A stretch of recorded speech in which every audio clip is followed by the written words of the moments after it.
Hi everybody, today I'm going to do a video about the Galaxy S9 with some awesome tricks and tips. And this list is pretty big, so let's get started. So first one is the camera modes can be customized. So if you go to the camera and you click on the cog there, you can go ahead and edit the camera modes. And it lets you do it for both the rear and the front. So if there's stuff you don't want, you can remove it. So for example, for the rear camera, I never use the food option. I sometimes use the panorama, sometimes I use the pro. I don't use the live focus.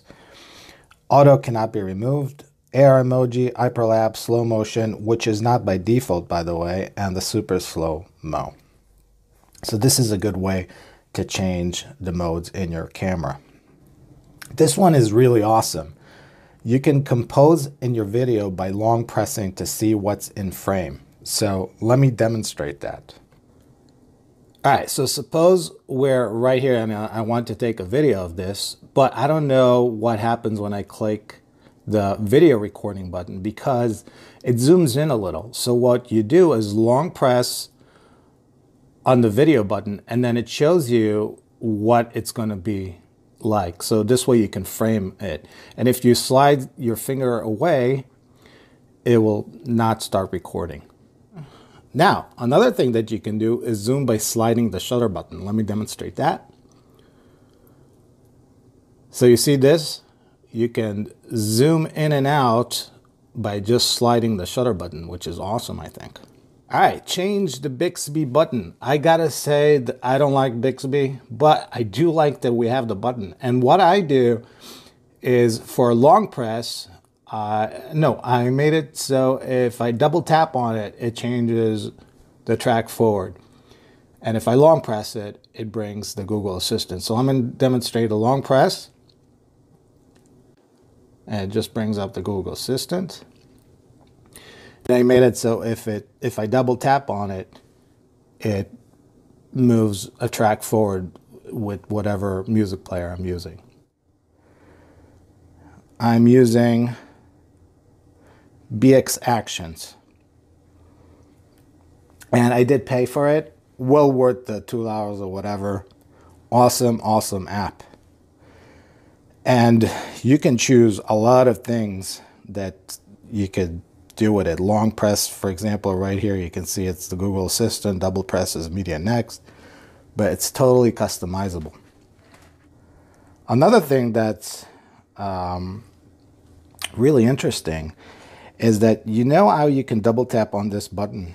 Now, the navigation bar doesn't show up, but if I press in the middle long, it gives you a little haptic feedback, and I can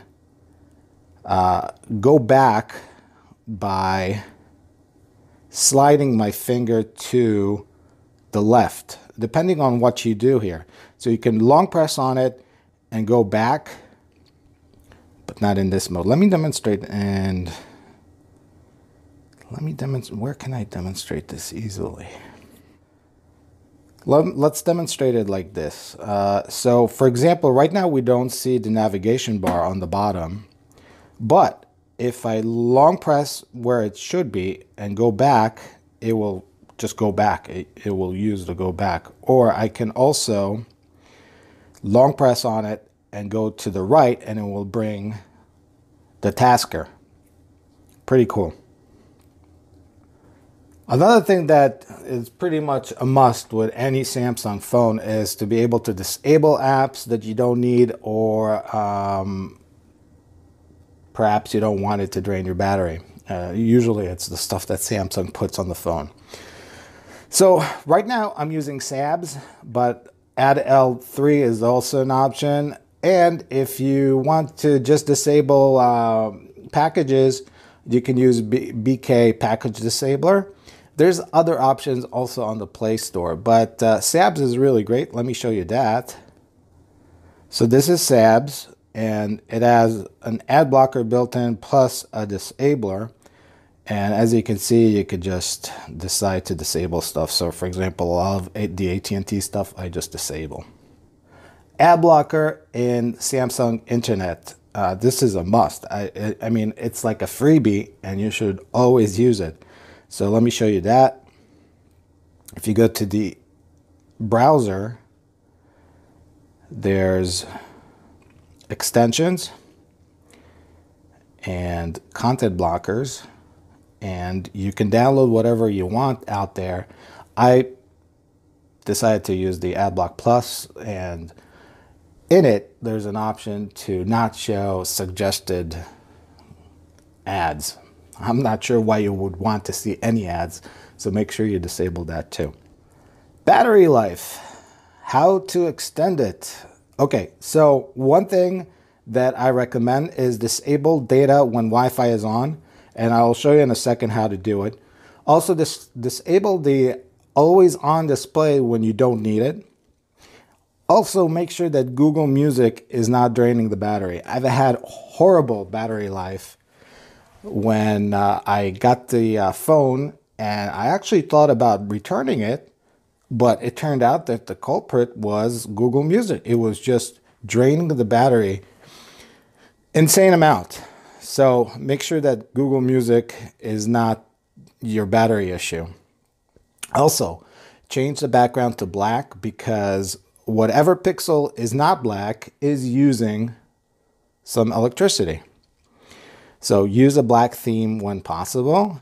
So let me show you how to disable data when Wi-Fi is on. You go to the settings, and you need to enable the developer options. To do that, you go to About Phone and Software Information. And then you have to tap on the build number multiple times until developer mode has been turned on. And then when you go to developer mode, you can see there's the keep mobile data turned on. And by default, it's on. I would suggest putting it off, because there's no reason why your cellular data should be on and transmitting while you have Wi-Fi on. So turn it off. This will save you some battery. So we add this, disable always on display. You would know how to do that.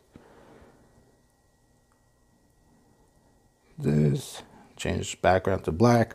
And by the way, to change the background to black, it's not as obvious. What I did is download an app which is called Pitch Black, and it will set both your screensaver or your lock screen and the regular background screen to black.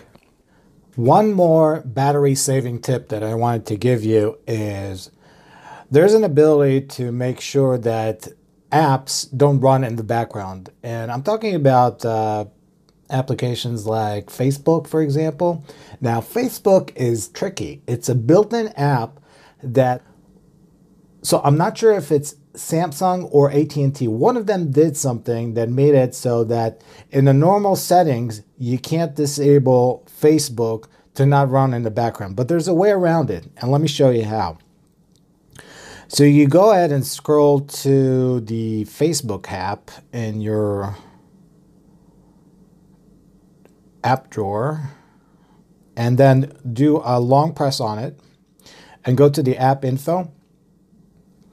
Here you go to battery, and here you tell it in the manage battery usage to not allow it to run in the background.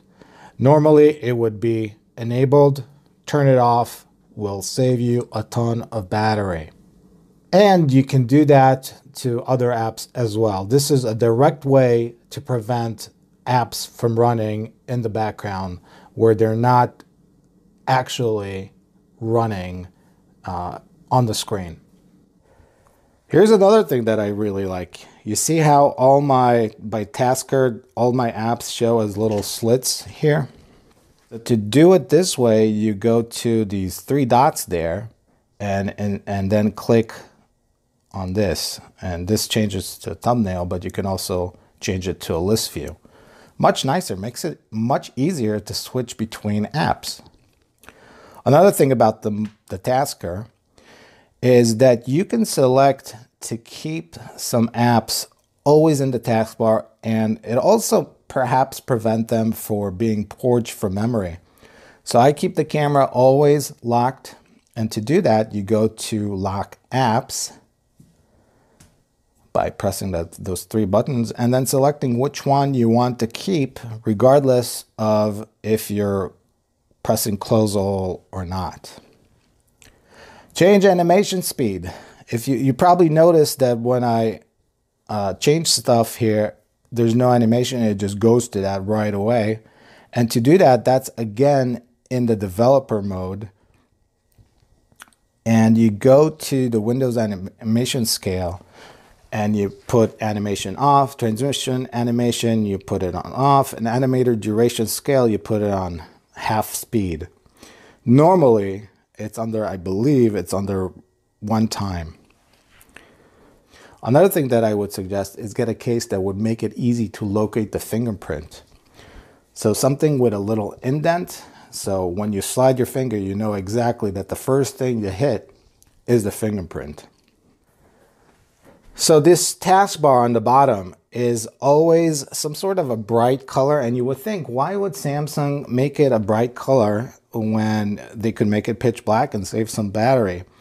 So you could theoretically change it with a third-party app, but I will tell you why you shouldn't, because they made it specifically this color so that if there's some burn in on the screen, it wouldn't be too visible. And by making it white, it kind of blends in. So I would not suggest you do that with a third party. I've seen some videos that tell you that, hey, you could do it, but personally, I wouldn't. Another thing that I really like is the ability to screenshot a portion of the screen and keep it on the screen. So let's bring the Edge tab in and click on the pin to screen. So you select whatever portion you want and you click pin to screen, and then it becomes pinned on the screen regardless of where you go. Now you're saying, hey, how do I move this? This is going to, be in the way for some stuff.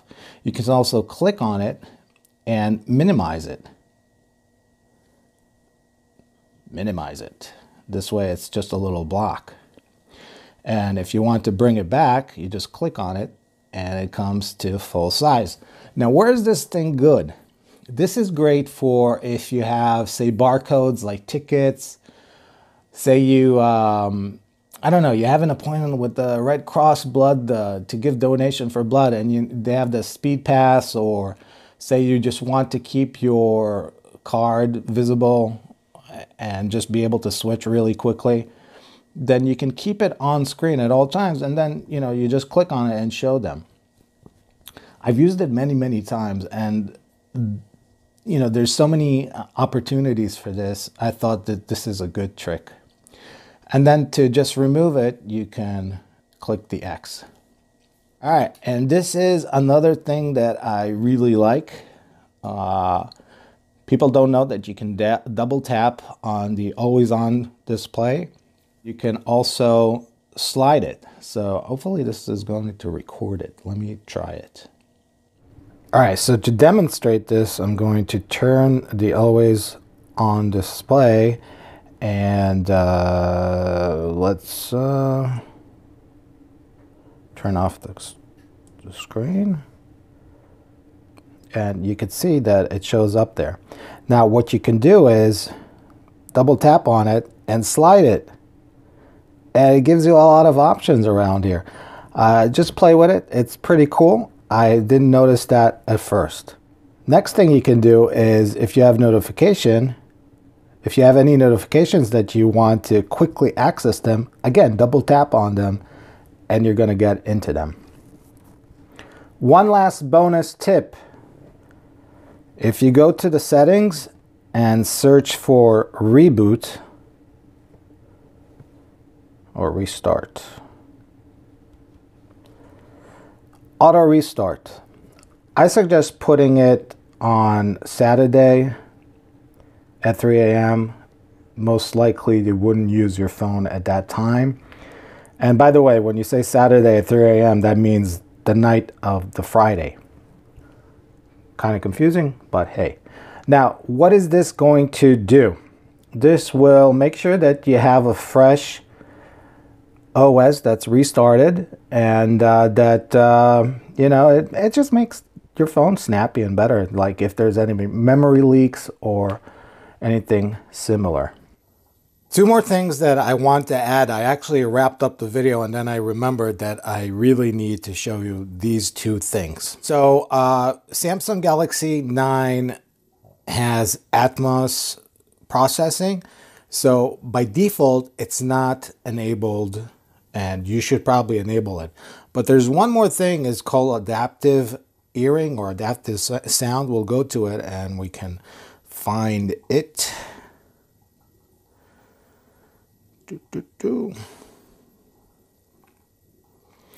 So it's going to be under sound quality and effects. So Dolby Atmos is actually off by default. So turn it on, it will make sound much better. But the one thing that really made sound with earphones much better is Adapt Sound. And what it does, it lets you personalize the sound profile specifically for each of your ears. It's basically amazing. If you have a partial hearing loss for certain frequencies, it will bump it up, and it does it by giving you sounds at different frequencies and asking you if you can hear them or not. And then it just bumps it up accordingly. It really makes sound much better. So that was two tips right there. Another tip is that you can download an app called Sound Assistant. And what this does, it lets you do scenarios, or depending times and stuff like that. It also lets you change the alerts to only go through the headphones when you have the headphones plugged. It also lets you do individual app volume for each app differently. I don't use it for that either. But what it does have, it has advanced settings where you can change the step volume of the device. So that means that if there's not enough steps between the volume levels, you can actually add more. And it's a little bit counterintuitive because this is actually in reverse. So to add more steps between each volume, you have to slide it down. I put it on level 6 and it adds more steps to the volume. Okay, hopefully you enjoyed this video. You know, I've had this phone for a while, so if you have any questions or comments, I will answer back, and hopefully you have some good questions, so we can have a discussion going. If I earned your thumb up, please thumb up. If I somehow didn't do a good job, please put it in the comment box and let me know why. Thanks for watching. Have a fantastic rest of the day, and I'll catch you in the next video. Till next time. Bye.